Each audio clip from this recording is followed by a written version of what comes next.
आदरणीय दर्शकों, आप देख रहे हैं मेरा YouTube चैनल वैचारिक क्रांति। आपका हार्दिक अभिनंदन है। विद्वानों के साक्षात्कार की श्रृंखला की कड़ी में आज मैं हमारे हरियाणा के ही नहीं बल्कि दिल्ली विश्वविद्यालय JNU के एक बहुत बड़े प्रोफेसर डॉक्टर अजमेर सिंह जी काजल के पास बैठा हूँ। ये बहुत बड़े शिक्षाविद रहे हैं, बहुत जगह कई पोस्टों पर काम किया है और वर्तमान में ये प्रोफेसर इन हिंदी लिटरेचर काम कर रहे हैं। तो डॉक्टर साहब, सबसे पहले आपका मेरे चैनल पर स्वागत है। नमस्कार जी। नमस्कार, स्वागत है। दूसरा है कि सबसे पहले तो मैं आपसे ये जानना चाहूँगा कि आपका बचपन कहाँ बीता और आपने शिक्षा कहाँ कहाँ प्राप्त की। मेरा गांव झमोला जुलाहा तहसील में यस और जिला जींद में है। यस मैंने अपने गांव की प्राथमिक पाठशाला से यस 1979 में हाँ 1979 में पाँचवीं की परीक्षा पास की। यस और उसके बाद में हमारे पास का एक गांव है गढ़वाली खेड़ा। यस बख्ता खेड़ा और गढ़वाली दोनों गांवों के बीच में एक स्कूल बना है। यस और वो स्कूल बहुत पुराना है। तो 1979 में छठी क्लास में एडमिशन के लिए हम वहाँ चले गए। यस और उसके बाद हमने वहाँ से मैट्रिक पास किया यस 1984 में। यस और उसके बाद हम गवर्नमेंट कॉलेज जींद में चले गए। यस और वहाँ से हमने प्रेप आर्ट्स में एडमिशन लिया। यस और वहाँ से ग्रेजुएशन पोस्ट ग्रेजुएशन किया। यस यस उसके बाद हम कुरुक्षेत्र यूनिवर्सिटी चले गए यस 1990 में। यस और वहाँ से हमने MPhil किया। एमए पहले कहाँ से की? एमए कुरुक्षेत्र विश्वविद्यालय का एक कॉलेज है, yes government PG college Jind. Yes वहाँ से हमने ग्रेजुएशन पोस्ट ग्रेजुएशन उसी कॉलेज से किया। यस और उसके बाद हम चले गए कुरुक्षेत्र विश्वविद्यालय में। वहाँ से हमने MPhil किया इन हिंदी लिटरेचर। यस और उसके बाद हमने वहाँ JRF पास किया उसी दौरान, क्योंकि JRF की जो व्यवस्था जो है 1986 में ही शुरू हुई थी। यस उससे पहले फेलोशिप गवर्नमेंट नहीं दी थी। यस तो 86 के बाद हमने 1990 में जब हमें मौका मिला MPhil में पढ़ाई के दौरान, तो हमने JRF पास किया। और फेलोशिप के लिए PhD करने के लिए हमारे पास दो ऑप्शन थे। यस एक तो कुरुक्षेत्र विश्वविद्यालय में PhD करते और दूसरा ऑप्शन किसी दूसरे विश्वविद्यालय में जाते। यस तो हमने वहाँ कुरुक्षेत्र विश्वविद्यालय में अप्लाई किया तो हमारा वहाँ एडमिशन हो गया। यस इसी दौरान हमने रोहतक विश्वविद्यालय में अप्लाई किया। यस तो हमारा रोहतक विश्वविद्यालय में भी हो गया। तो हम PhD के लिए PhD के लिए कुरुक्षेत्र से रोहतक आ गए। यस और 1992 में जनवरी 92 में हमने यहाँ पर PhD ज्वाइन किया हिंदी डिपार्टमेंट में। यस और उसके बाद हमने यहाँ हमारे प्रोफेसर शशि भूषण सिंह के साथ हमने PhD उनके सुपरविजन में PhD किया। और एक साल लगभग 1.5 साल के बाद हमारा सिलेक्शन इसी यूनिवर्सिटी के लॉ डिपार्टमेंट में as Hindi teacher as Hindi lecturer मेरा सिलेक्शन यहाँ हो गया। और अब उससे लेकर के 5 जुलाई 1993 से लेकर के और 19 अक्टूबर 2015 तक मैं यहाँ MDU में रहा। यानी 22 साल मैंने MDU में काम किया। बहुत लंबी सर्विस। और मैं MDU की हर एक एक्टिविटी में, चाहे वो स्टूडेंट्स की एक्टिविटी हो, चाहे वो आपकी फैकल्टी और टीचिंग की एक्टिविटी हो, चाहे वो टीचिंग लीडरशिप की एक्टिविटी हो, और MDU टीचर एसोसिएशन की एक्टिविटी हो, सभी में बड़ा एक्टिव पार्टिसिपेशन करता रहा और मैंने सभी जगह पर काम किया। अच्छा डॉक्टर साहब, आप इस लाइन में आए एजुकेशन की लाइन में, ये आपके अध्यापक है स्कूल लेवल पर, कॉलेज लेवल पर, यूनिवर्सिटी लेवल पर कोई आदर्श अध्यापक रहा जिसने आपको प्रेरणा दी कि भी आप इस लाइन में आओ या आप समाज को इस तरह से ज़्यादा कंट्रीब्यूशन कर सकते हो? ऐसा कोई अध्यापक आपका? जी, हमारा अध्यापक जो है प्राथमिक स्कूल में एक हमारे अध्यापक होते थे ओम प्रकाश सिंह जी। ओम प्रकाश सिंह? हाँ, ओम प्रकाश सिंह जजेवंती गांव के, जो हमारे गांव जमोला में पढ़ाने आते थे। और वो टीचर थे, हमें वो 3-4 सब्जेक्ट पढ़ाते थे, क्योंकि प्राइमरी स्कूल में एक ही टीचर सभी स्टूडेंट्स को पढ़ा देता था। तो वो हमें हमेशा ये एडवाइस देते थे कि तुम्हें पढ़ते रहना चाहिए। यस, तुम्हें पढ़ाई नहीं छोड़नी है किसी भी Yes. लेवल पर, तुम्हें कोई भी तरह की चीजें हों। Yes. प्राथमिक स्तर पर ही वो हमें ये एडवाइस देते थे यस, यस, और उनको ये मालूम था, वो हमारी सोशल बैकग्राउंड भी जानते थे, यस, किस समुदाय से बिलोंग करते हैं और Yes. ज्यादातर बच्चे यहाँ से बाहर निकल जाते हैं, यस, तो ऐसा ना हो ये भी निकल जाए। Yes. इसलिए जो मास्टर ओम प्रकाश सिंह जी थे वो बहुत ही हमें और हमारे डेडिकेटेड थे और वो हमें हर एक तरह के काम वो जैसे स्कूल में पौधारोपण करवाना है, सभी तरह कामों में सभी सामाजिक कार्यों में भी आपकी स्कूल की जितनी भी एक्टिविटी थे सारे में वो लगाए रखते थे हमें। तो ये हमारा प्राथमिक स्तर का ये अभियान रहा और हमारे टीचर बैकग्राउंड में वो हमें एक बार जब हम MDU में प्रोफेसर हो गए थे, यस, तो एक बार हम अपने घर की तरफ जा रहे थे, तो एक दिन वो हमें मिले, यस, तो हमने उनके पैर छुए और उनको बताया कि हम आपकी प्रेरणा से वहां पहुंच गए हैं। Yes. तो बहुत खुश हुए, जैसा एक सामान्य कोई भी शिक्षक होता ही है। विद्यार्थी की प्रगति को देखकर खुश शिक्षक होता है। ऐसा, शिक्षक और माँ बाप, तो- डॉक्टर साहब 3 ऐसी फोर्स हैं ये हाँ। जो अपने बच्चे छात्र को ऊंचा देख करके बड़े खुश होते हैं। हाँ, बिल्कुल बिल्कुल। बाकी और नहीं वो हाँ, बात इतनी। ये बात है, सही कहा। हाँ। हाँ, क्योंकि हम उसके बाद हम भी उसी उसमें एक तरह से टीचिंग की लाइन में आ गए, Yes. अध्यापकीय ये पेशे में आ गए यस, और उस हिसाब से फिर हमें भी मालूम हुआ बहुत सारी चीजें जो हमारे अध्यापक हमें प्रेरित करते थे। यस, उसके बाद हमने भी हजारों विद्यार्थियों को गाइड किया, प्रेरित किया Yes. अलग अलग लेवल पर, और बहुत सारे विद्यार्थी बहुत सारी अच्छी जगह पोजीशंस में हैं। Yes, yes. ये चीजें हैं सारी। अच्छा, उसके बाद MD यूनिवर्सिटी से आप फिर वहाँ JNU में गए? हाँ, मैं यहाँ MDU में रहा और उसके बाद में जो है अक्टूबर 2015 में मैं JNU चला गया। यस, यस, मैं यहाँ प्रोफेसर हो गया था 2010 से, जुलाई Yes. 2010 से, यस, और उसके बाद में 2015 में मैं JNU यस, गया। यस, तो JNU जाने के बाद वो अलग अलग तरह की एक्टिविटी है, हालांकि यहाँ का अनुभव मेरा JNU में काम आया। कोई भी चीज आप करते हैं तो वो आपके काम तो जीवन में आती काम है, आती है। अनुभव तो काम आता है। वो यहाँ हमने जैसे जो आपका एकेडमिक लीडरशिप में जैसे MDU टीचर एसोसिएशन के रूप में काम किया, हम यहाँ उसके सेक्रेटरी रहे 2 बार, यस, ट्रेजरर रहे, Yes. और उसके एग्जीक्यूटिव कमेटी के मेंबर रहे, यस, यस, और उसके बाद हम प्रेसिडेंट रहे। यस, तो वहाँ हमने ये काम किया, यस, और उसके बाद हम एग्जीक्यूटिव काउंसिल जो MDU की जो एग्जीक्यूटिव काउंसिल है यस, उसमें इलेक्टेड रिप्रेजेंटेटिव भी रहे। यस, 2 साल हमने काम किया, तो टोटल कहे कि तो 22 साल में से लगभग 10 साल हमने टोटली एकेडमिक लीडरशिप में दिया। यस, यहाँ तो ये लंबा MDU में, बहुत बढ़िया। तो उसका जो है बेसिक पर्पस यही था कि हमारे टीचिंग कम्युनिटी को बेटर रिप्रेजेंटेशन मिले, यस, यस, और उनमें बेटर आइडियाज आए, उनकी Yes. सोचने का तरीका बदले, बदले हैं। देश को सोचने यानी का वैचारिक क्रांति जैसा हमने बताया। विचार के स्तर पर नई नई चीजें आई। यस, यस, तो हमारे बहुत सारे साथी है, उसमें से बहुत सारे रिटायर भी हो रहे हैं, कुछ साथी अभी उनको आगे फ्यूचर में बहुत सारी चीज और असाइनमेंट्स मिली हैं तो लगे हुए हैं। तो ये लगता है कि समाज को बदलने की प्रक्रिया एक नियमित प्रक्रिया है, यस, उसमें केवल एक आदमी एक पुर्जा हो सकता है, Yes. टोटल नहीं हो सकता। टोटल नहीं हो सकता। तो टोटल बनने को तो सभी पुर्जों को एक साथ चलना पड़ेगा, यस, यस। ये मुझे लगता है। तो वहाँ आप JNU में गए, जी वहाँ आपकी जो फंक्शनिंग है हाँ, वो कैसी महसूस कर रहे हो आप? Are you fully satisfied with your job there?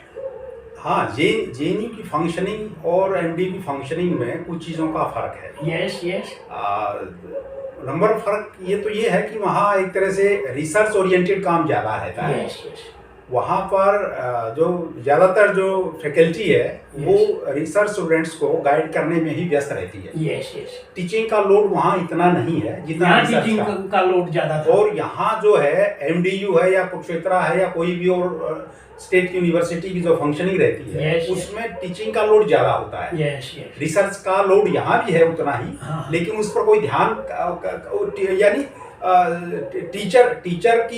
Teacher के हिसाब से उसके ऊपर उस तरह से कंपेयर करें तो कम ध्यान रहता है यस। उसका। अच्छा, आपकी हॉबी क्या रही है डॉक्टर साहब? मेरी हॉबी एक तो ये रही है कि भाई डिबेटिंग में हॉबी रही है Yes. और जो डिप्राइव्ड सेक्शंस हैं Yes. उनको बेटर रिप्रेजेंटेशन मिले। यस, यस, चाहे डिप्राइव्ड में आप किसी को भी लें, फीमेल भी डिप्राइव्ड है, शेड्यूल कास्ट भी डिप्राइव्ड है, यस, और जो फिजिकली हैंडीकैप्ड भी डिप्राइव्ड है, Yes. या कोई भी डिप्राइव्ड सेक्शन है जो वो उसको सोसाइटी की मुख्य धारा में शामिल कैसे किया जाए, उसको बेटर रिप्रेजेंटेशन दे करके। क्योंकि समाज तभी मुकम्मल होता है जब समाज के सभी तबके एक साथ गति से चलते हैं। एक को आप इग्नोर करके आगे बढ़ जाएंगे तो आपका रास्ता आगे रोक देगा वो। इसलिए अच्छा उसको साथ मिलाकर चले। तो ये जो आपने ये वहाँ जो काम किया है, आपने आपकी हॉबी बताई है, इस हॉबी के अंदर आपने जो प्लांटेशन में भी कभी काम किया आपने? प्लांटेशन में हम जो है स्कूल लेवल पर जैसे करते थे। या हम जैसे उसके बाद हमने जब यहाँ हम थे तो हम यहाँ एक BR अम्बेडकर एजुकेशन सोसाइटी चलाते हैं, उसके तहत एक स्कूल चलता है +2 लेवल का, जो इधर जो है खोखरा कोट पर है। तो उसका ठीक ठाक कैंपस है, तो उसमें 2-2.5 एकड़ का कैंपस है, वो ठीक स्कूल है। तो उसमें करीब 300-350 स्टूडेंट पढ़ते हैं। तो वहाँ हमने प्लांटेशन का काम किया। और वहाँ दूसरी एक्टिविटीज, सोसाइटी गवर्न कैसे करें, बेटर सोसाइटी कैसे बनाएं, इन सारे इश्यूज पर भी हम वहाँ बात करते थे। और उसमें जैसा कि बाबा साहब अम्बेडकर ने कहा है कि शिक्षा शेरनी का दूध है, जो पिएगा दहाड़ेगा।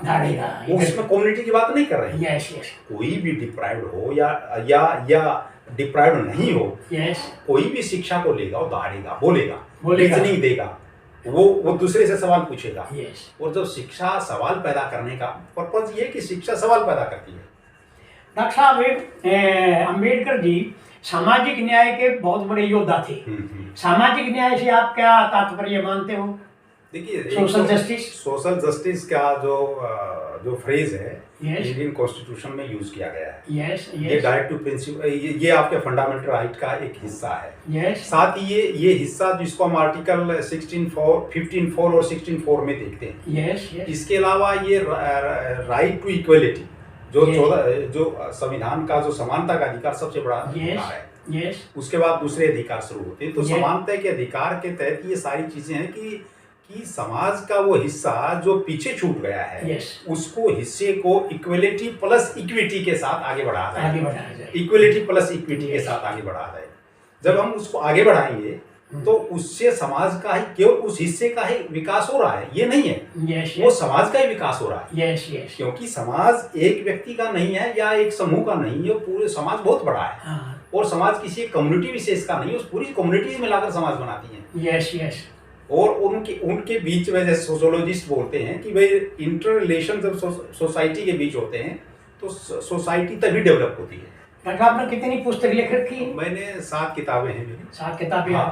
शोध पत्र कितने लिख चुके हो? लगभग 70 शोध पत्रों की संख्या है, जो भी जर्नल्स में छपते हैं। और लगभग 100 के अराउंड जो है ऐसी जो कॉन्फ्रेंसेस वगैरह हैं, उनमें लेक्चर डिलीवर करने का और पेपर प्रेजेंट करने का, और उसके अलावा वहाँ एक तरह से की नोट एड्रेस देने का, चीफ गेस्ट के रूप में एड्रेस देने का, ये सारे सवाल उसमें अलग-अलग तरह से। जो आपने एमफिल कितने स्टूडेंट्स की करवाई है? 10 स्टूडेंट्स को मैंने एमफिल करवाया। अब तो एमफिल बंद हो चुकी है। अब एमफिल बंद हो गई। PhD भी करवा रहे हो आप कुछ अब बच्चों को? PhD करवाए हैं। कितने बच्चों को? अब करीब 15 स्टूडेंट्स मेरे साथ हैं। अच्छा। यानी 8 एक साथ एनरोल हो सकते हैं, जो कंडीशन है। और इसके साथ जो 7 स्टूडेंट पहले एनरोल होकर पास आउट होकर जा चुके हैं। अच्छा, ये जैसे आपने बताया कि भाई मैं शिक्षा के साथ में बहुत लंबे समय से काम कर रहे हैं, और मैंने भी मेरे लगभग 55 साल हो गए टीचिंग में।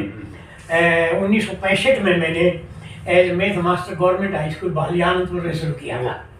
और स्कूल लेवल में काम करते हुए मैंने अपनी एमफिल भी की पॉलिटिकल साइंस में। डॉक्टर MG गांधी हमारे गाइड होते थे पॉलिटिकल साइंस के, और मैं university topper, gold medallist MD का। तो ये जो शिक्षा का जो सत्र है, ये हम देखते हैं जैसे हमने 1965 से और आज 2025 है, तो शिक्षा के सत्र में मुझे कुछ गिरावट सी लग रही है। आपको कैसा लग रहा है डॉक्टर साहब? अभी एक सवाल और था जो सामाजिक न्याय पर आप पूछ रहे थे। पहले में सामाजिक न्याय वाले सवाल को पूरा करना, फिर मैं इस सवाल पर आता।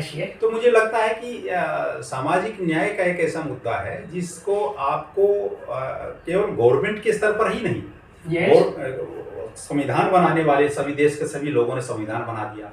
गवर्नमेंट का काम है संविधान को लागू करना, और पार्लियामेंट का काम है संविधान की समीक्षा होते देखना। Yes. समीक्षा उस सेंस में कि कोई गलत सरकार कर रही है तो उसको पूछे कि क्यों गलत कर रहे हो। Yes. और संविधान केवल कुछ लोगों के लिए नहीं बना है, Yes. देश के हर एक पब्लिक व्यक्ति सोसाइटी बना है। वो सभी के लिए बना है। Yes. और मुझे कई बार देखकर ऐसे दुख भी होता है, क्योंकि जिस तरह से संविधान बनाने वालों ने संविधान में की संरचना की थी, Yes. लागू करने वाले संविधान को उसको उलट लेकर जा रहे हैं। Yes. Yes.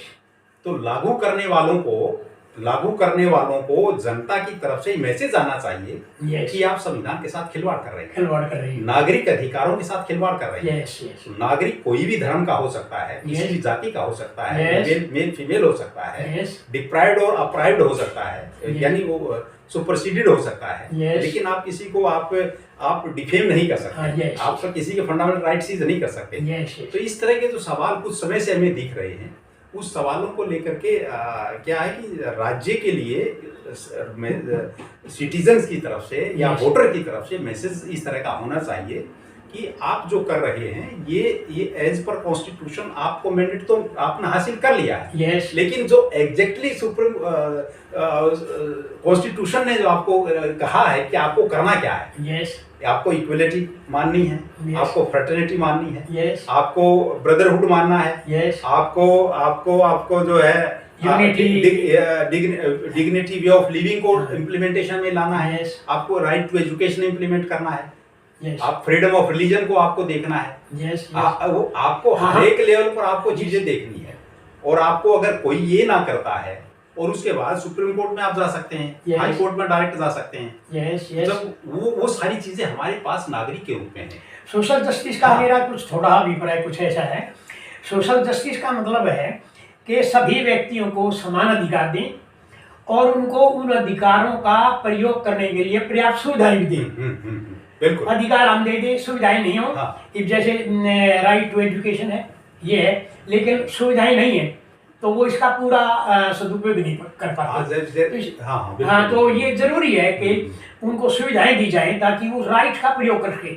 और इसका बेसिक जो तरीका है वो डॉक्टर साहब है एजुकेशन। एजुकेशन जितना ज़्यादा विस्तार हुआ, नेल्सन मंडेला ने कहा था कि इस दुनिया को बदलने का सबसे बड़ा हथियार जो है वो शिक्षा है। बिल्कुल बिल्कुल। If you want to change this world तो इस हथियार का प्रयोग कीजिए। तो ये वो जो लेवल ऑफ एजुकेशन पर बात कर रही थी। लेवल ऑफ एजुकेशन ये है कि क्या है कि पूरे देश का जो रिक्रूटिंग अथॉरिटी और एजेंसीज हैं, यस यस, उनको बड़े स्तर पर अपने आप को अमेंड करने की जरूरत है। यस, क्योंकि हम और आप भी उसी स्टेट में रह रहे हैं, yes. जिसमें एजेंसीज हैं, यस, जिसमें अथॉरिटीज हैं अपॉइंटमेंट की। यस, तो पूरे स्टेट के लेवल पर, भारत के लेवल पर और राज्य के लेवल पर यस, अथॉरिटीज को इसके बारे में विचार करना चाहिए। बेटर अपॉइंटमेंट सिस्टम कैसे लागू किया जाए। आप क्या है कि ये मतलब ये नहीं है कि आपको केवल किसी एक कम्युनिटी के लोग चाहिए, ऐसा नहीं है। yes. आपको पूरे देश के लोग चाहिए, yes. आपके पूरे राज्य के लोग चाहिए, yes. आपके सभी समुदायों के लोग चाहिए। yes. नहीं तो अगर किसी समुदाय के लोगों को आप हिस्सा नहीं देंगे तो उनको वो डिप्राइव फील करेंगे। yes. तो स्टेट में फिर सोशल उसके साथ आप इनजस्टिस कर रहे हैं। अच्छा, एक मैंने आपका लेक्चर देखा था, उसमें था role of Kanshiram ji in social change. तो उसमें उन्होंने आपने क्या मुख्य बात कही है, role of Kanshiram ji in social change. Yes, आज माननीय काशीराम की जयंती है और मैं आपको उसकी हार्दिक शुभकामनाएं भी देता हूँ। 15 मार्च उनकी जयंती है, उनकी जयंती, उनका जन्मदिन है। तो मुझे लगता है ये बहुत अच्छा हुआ कि मान्यवर काशीराम का सोशल क्या नाम है, सोशल चेंज में जो कंट्रीब्यूशन है, नंबर 1 उन्होंने एक तरह से कहा कि अधिकार आपको तभी मिलेंगे जब आप बोलोगे, जब आप निकलोगे। बाबा साहब अम्बेडकर ने कहा, बुद्ध ने भी कहा और बहुत सारे मान्यवर छोटूराम जी ने भी इसी बात को कहा, छोटूराम ने भी इसी सवाल को कहा। मंडी और फंडी का कंसेप्ट उन्होंने दिया। और बाबा साहब अम्बेडकर उसको ब्राह्मणवाद पूंजीवाद कहते हैं। फूले उसी को सेठ जी और भट्ट जी कहते हैं। तो कंसेप्ट वही है, जो कामगार पूरा सोसाइटी है, ये जो वर्किंग क्लास का पूरा कंसेप्ट है, एक जैसा ही है। उसको किसी वजह से डिवाइड, लोगों को बीच में डिवीजन पैदा करके अलग अलग तरह से यूज और यूटिलाइजेशन होता है। इसलिए उनका काशीराम जी का सबसे बड़ा कंट्रीब्यूशन यही है कि उन्होंने एक नई तरह कंसेप्ट दिया। यस उन्होंने कहा कि जिनको तुम कह रहे हो कि ये 2% हैं, यस ये 5% है, यस ये 15% है, Yes. ये 19% है, ये 19 नहीं, ये 85% है। यस सबसे बड़ा कंट्रीब्यूशन मान्यवर का ये है यस कि जो रूल कर रहा है और औरों को बता रहा है, रूल करने का मतलब उनको उसी मॉडल पर था कि जो रूल करने वाला है बहुत कम है। यस यस जो पूरी व्यवस्था है भारतीय समाज की जो व्यवस्था है, खास करके हिंदू सोसाइटी का जो Yes. ऊपर ढांचा है, सामाजिक Yes. ढांचा, उस सामाजिक ढांचे में ऊपर के जो 3 वर्ण हैं, Yes. इनकी संख्या का वो कह रहे हैं 15% से ज्यादा नहीं है। यस यस और जो बचे हुए लोगों 85% है। हाँ 85% और 15% जो है वो सदियों से रूल कर रहा है। यस चाहे इसका अनाज उठाने का मामला हो, हाँ चाहे इसको शिक्षा से रोकने का मामला हो, ये यस सारे ही सवाल उसको वो बात कर रहे हैं। तो उनका कंट्रीब्यूशन यही सबसे बड़ा है कि उन्होंने पॉलिटिकल और सोशल थॉट के जरिए ये बताने का प्रयास किया और अवेकन किया कि तुम संख्या में कम नहीं हो। यस जो कह रहे थे कि 2% ही है, क्या हमें कौन देगा, उन्होंने कहा कि 2 नहीं हो, 85 हो। यस तो वो जो 85 वाला कंसेप्ट देने का सबसे बड़ा उनका एक चिंगारी का काम किया सोसाइटी में। ये सबसे बड़ा रोल है। अरे भाई हम 85% हैं और हम इनसे मांग रहे हैं मांग जो रहे हैं। कम है, Yes. और हमारा ये रिजर्वेशन भी डिसाइड कर रहे हैं कि हम जाट को देंगे या नहीं देंगे, हम शेड्यूल कास्ट को कितना देंगे कितना नहीं देंगे, ओबीसी को कितना देंगे कितना नहीं देंगे। वो हमें उनका एक नारा था और उन्होंने ये कहा भी था कि भाई हम रिजर्वेशन जो हमें दे रहे हैं हम उनको रिजर्वेशन देंगे, हम देंगे उनको। यस वो हिस्सा हमारा है जो वो 15% लिए हुआ है। लेकिन उन्होंने उसके लिए हेट का प्रयोग नहीं किया। यस उन्होंने सामाजिक सद्भावना के साथ उस सवाल को उठाया कि सामाजिक सद्भावना से उस सवाल का हमें प्रसार करना है और Yes. समाज के सभी समुदायों के बीच में जाकर के इस बात का प्रचार करेंगे तो वो जानेंगे कि भाई तुम जो मांग रहे हो Yes, yes. वो बेसिकली तुम्हारा ही है।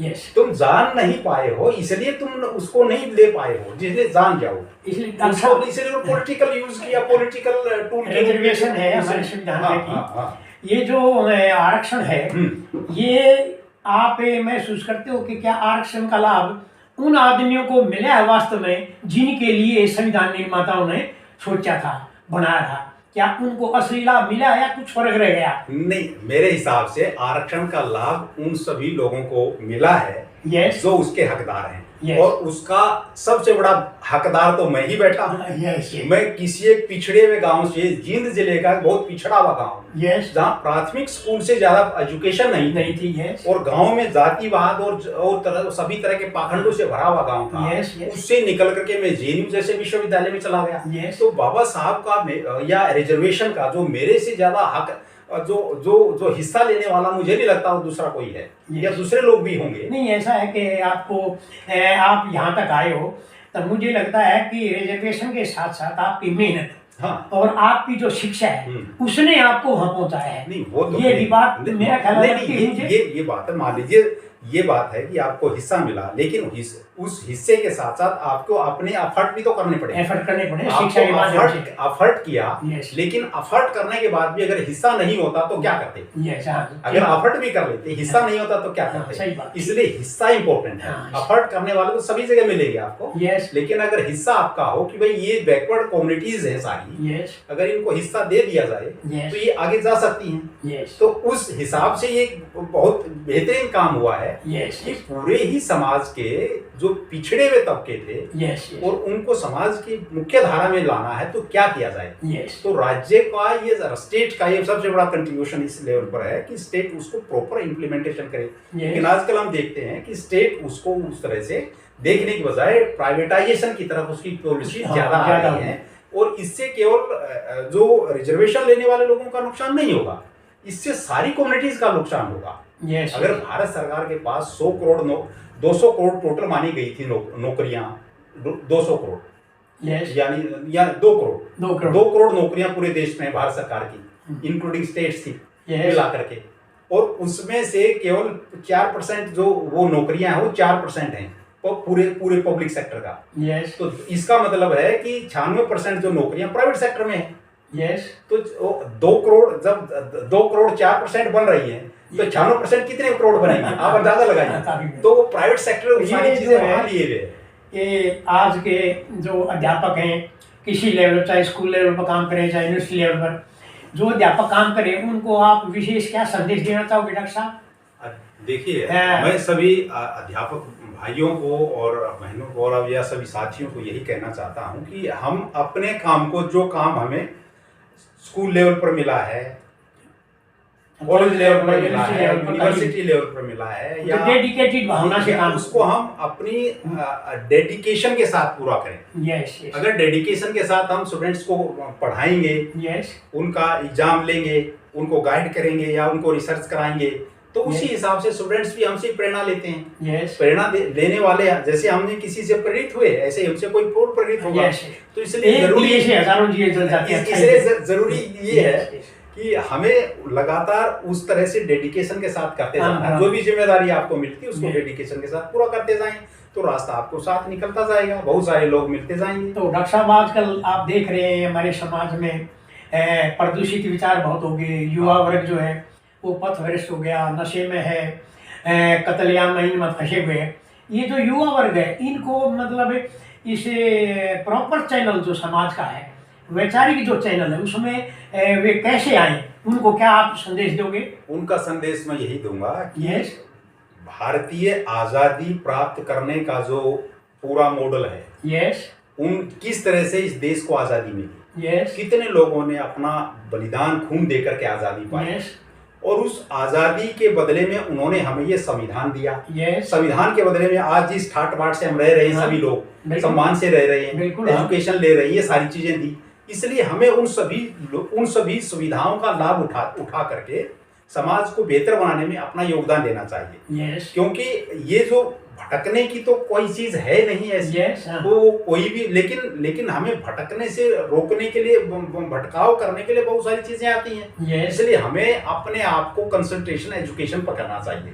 अच्छा, कुछ ये जो कुछ सर्कल में ये बात कही जा रही है कि हमें 15 अगस्त 1947 को राजनीतिक आजादी मिली थी, आर्थिक आजादी अभी बाकी है, क्या आप इस कथन से सहमत हो? नहीं, हमें तो आर्थिक आजादी देश के संविधान बनने के बाद से मिली है। और ये जो बहुत सारी तरह की जो इलविल आइडियोलॉजी के लोग फैलाते रहते हैं, बारह बेकार की चीजें, जो हम आज हैं इस देश में संविधान लागू होने के बाद, पॉलिटिकल भी और इकोनॉमिक भी, और जो आपका जो सारी चीजें इस देश के लोगों की इस देश के संविधान में है। अगर कोई इस देश के संविधान को ही नहीं माने, इस देश के बारे में, संविधान के बारे में ही सवाल उठाए, तो उन लोगों के बारे में तो हम कहीं क्या सकें, कुछ नहीं कहा। इसलिए ये इस देश का जो संविधान है और इस देश की जो जुडिशरी है, क्योंकि संविधान की जो व्याख्या करने का अधिकार जुडिशरी के पास है, सुप्रीम कोर्ट के पास है, हाई कोर्ट के पास है। इसलिए ये सारी चीजें इस देश को बहुत नजदीक से जुडिशरी पे छोड़ देना चाहिए हमें। नहीं, जुडिशरी को कोई अकेला नहीं छोड़ सकते हैं, क्योंकि जुडिशरी अपॉइंटमेंट का जो एक मैकेनिज्म है,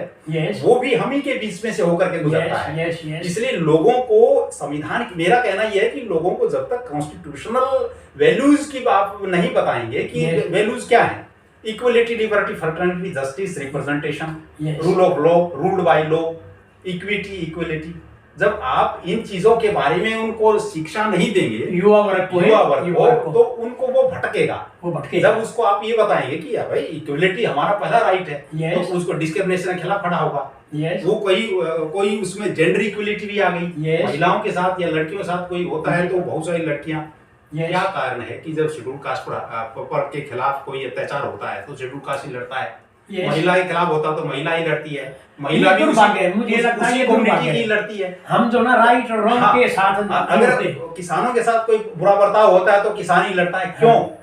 क्या इस देश में वी दिस पीपल की जो डेफिनेशन जो दी गई, we the people of India, हम इस देश के लोग जब तक किसी सिटीजन के खिलाफ अन्याय होता है, हम सब इकट्ठे नहीं होंगे, तो रूलिंग क्लास हमें ऐसी रगड़ती रहेगी, वो डिवाइड एंड रूल करती रहेगी। तो डिवाइड एंड रूल चाहे ब्रिटिशर का फार्मूला हो, लेकिन हमने कोई कम लागू नहीं किया। हम उसी फॉलो कर रहे हैं, आज भी हम उसी को फॉलो कर रहे हैं। आज भी हम देख रहे हैं चारों तरफ डिवाइड एंड रूल चल रहा है, तो हमें उनसे बचना है।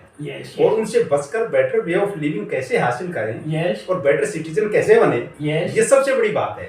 The aim of education is to produce responsible and honest citizen। अगर डॉक्टर साहब, मेरा YouTube चैनल है वैचारिक क्रांति, उसके दर्शक हैं, उनको आप क्या संदेश देना चाहोगे इसे आपके अनुभव के आधार पर?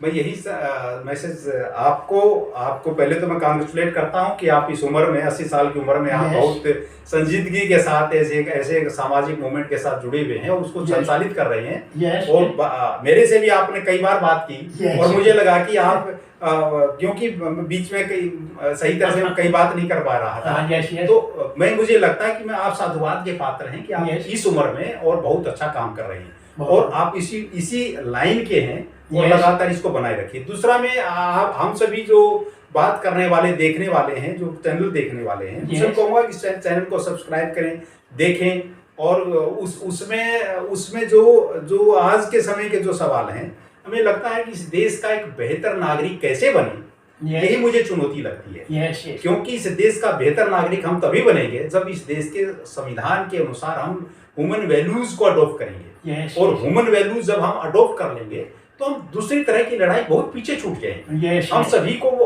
अधिकार जो संविधान में लिखा है सभी को मिलेगा, कोई ऐसी चीज नहीं है कि जो हमें नहीं मिले। तो इसलिए मुझे लगता है कि हमें better way of human life को अडॉप्ट करने के लिए कॉन्स्टिट्यूशनल वैल्यूज को लेना चाहिए और कॉन्स्टिट्यूशनल वैल्यूज में equality, liberty, fraternity, brotherhood, justice, social justice और ट्रांसफॉर्मेशन इत्यादि सारी सवाल उसमें आ जाते हैं। वो सारी चीजें आ जाएंगी तो अपने आप बहुत बढ़िया समाज बन जाएगा और बढ़िया समाज बनेगा तो ये हमारी खुशी की बात है। खुशी की बात है।